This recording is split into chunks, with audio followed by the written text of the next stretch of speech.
What's up, yo?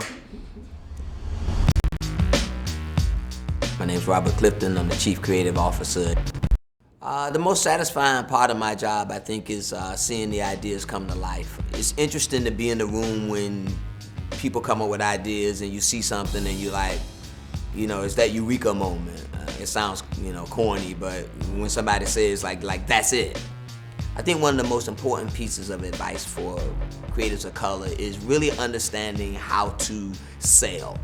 That is a huge part of our business. So in your brain, you think that you will show somebody an idea and they'll be like, oh my God, it's great. A huge part of our business is making people see what you see.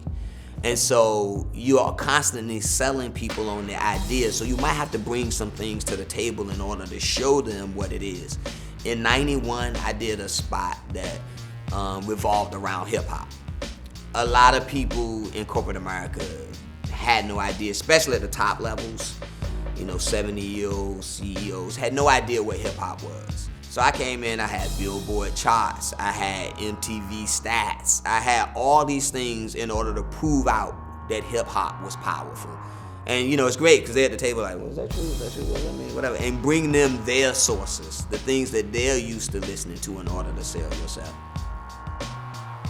I think if somebody's young coming into this business, I think the first thing you got to do is you got to get some thick skin and be ready for people to tell you no and actually appreciate it when somebody tells you no. When you have a great idea, most people won't see it, so you just have to keep pushing forward. Specifically when you're a person of color, there is consequences that you might suffer, especially in corporate America, if you bring your full self. I think I made a decision early on that I could only be me because I feel like I can justify whatever I'm saying and back up what I think.